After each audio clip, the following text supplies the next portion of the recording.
Nang busisiin ng Reporter's Notebook ang Commission on Audit Report para sa taong 2001 hanggang 2003, may ilang irregularidad kaming napansin sa paggamit ng pondo ng modernization. Kalahati ng pondong ibinigay sa Philippine Army at Air Force para sa modernisasyon, ginastos na pambili ng office supplies. Bakit po office supplies, hindi bala, hindi ibang items? If you remember, during the hearing sa Congress, meron tinatawag na conversion, di ba? Favorite item na ginagamit sa conversion yung office supplies. Kasi nga, since consumable ito, hindi madaling makita. Apat rin sa mga suppliers ng AFP, nasa isang village lamang. Ang CURM at PHU Enterprises na office suppliers, pareho ng numero at address ng opisina. Dalawa pang supplier ang sinubukan naming puntahan, ang Alvenru Enterprises at ETH Builders. Nasa listahan ng favored suppliers ng COA ang apat na kumpanyang binisita namin. Pinakamalaki ang Alvenru Enterprises na nakasungkit ng mahigit 27 million pesos na kontra, halos 14 million pesos dito, modernization project. Ang nakapagtataka, ang idineklara nitong kapital, 1 milyong piso lang. Sa aming pagsisiyasat, dalawa kumpanyang walang rehistro sa Department of Trade and Industry. When we say favored suppliers, kasi kahit anong funds ang ginamit, sila yung bida. Kumbaga, whether United Nations, whether Balikatan, whether modernization funds. Kasi pag nireview mo yung report of checks issued nila, makikita mo yung mga checks and then how open na i-issue yung check in favor of certain suppliers. Sa pinakahuling report naman ng COA para sa taong 2007 hanggang 2009, napansin din ng ilan pang irregularidad. Isa pa sa napansin ng COA, ang Jacinto-class patrol boat ng Philippine Navy. Aabot kasi sa 1.8 billion pesos ang ginastos ng AFP para sa repair ng 3 patrol boats. Isa sa Jacinto-class patrol boat na aming inabutan, nanatiling under maintenance. Yung Jacinto class, isa to sa mga medyo mas bagong mga ano natin. And nagawa yung mga repairs doon.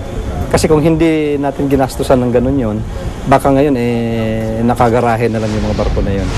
Taong 2008 naman, gamit din ang emergency purchase, 1 bilyong piso din ang ginastos para sa howitzer at mortar rounds ng Army.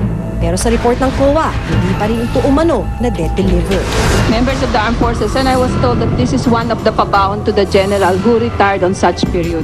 Kung tutusin, bugbog ng armed forces sa sunod-sunod na batikos, sa Senado naging mainit ang diskusyon sa mga tagong yaman ng mga opisyal ng AFP. Yes, I don't believe you. As I stated earlier, I still have ongoing cases at the different courts. My goodness, this will not affect your case, General Garcia. Samantala, 9 na buwan na lang uupo ang bagong AFP Chief of Staff na si Lieutenant General Eduardo Oban Jr. Maaring kapos para tuluyang mabagong AFP. And in our primary role as ensuring the defense of our country, we shall sustain all efforts to modernize our armed forces. Importanteng pagtuunan daw ng pansin ang papel ng AFP sa pagprotekta ng seguridad ng Pilipinas sa panlabas na banta. Masyado tayong nakafocus palagi sa loob. Ang kalaban natin palaging kapwa natin Pilipino. Hindi na natin nakikita na madaming nangyayari sa ibayo, sa labas ng ating bansa, na magkakaroon ng apekto sa ating bansa. Isa na rito, of course, ang paglakas ng China. At of course, paglakas ng China, gusto ng China i-assert ang kanyang sovereign claim sa buong South China Sea. Maapektuhan tayo niyan. Baka paglabas lang natin ng Manila Bay, Chinese territory na yan. Ang tanong, paano susuportahan ang modernization ng AFP kung defense budget lamang ang pagkukunan? Almost 85% ng annual defense budget natin napupunta lang sa sweldo. Tapos 15% sa operational costs, may wala kang budget para sa any major arms acquisition. Sa mga priority bills ng Malacanang, kabilang ang isang batas na mag-aamyenda at mag-extend sa Modernization Act. We are hoping na maging batas na yan within this year. Pero kailangan hindi tayo paura-urada at baka mali na naman yung batas. Of course, it is not really mali yung mga nagawa ng araw. Ang naging problema na andun ay yung kakayahan ng gobyerno na magbigay ng pondo. Ngunit bukod sa pondo, malaki rin daw ang implikasyon ng kasalukuyang procurement law kung bakit delayed pa rin ang pagbili ng mga military equipment. Ang batas natin ay iisa ang treatment pagbibili ka ng ordinary coupon bond at saka pagbibili ka ng eroplano. You will go to the usual process. Medyo hirap tayong gawin yun kung gagamitin mo yung public bidding. Kasi you will end up evaluating an equipment based on the price. In other words, yung mababa lang ang mabibili mo.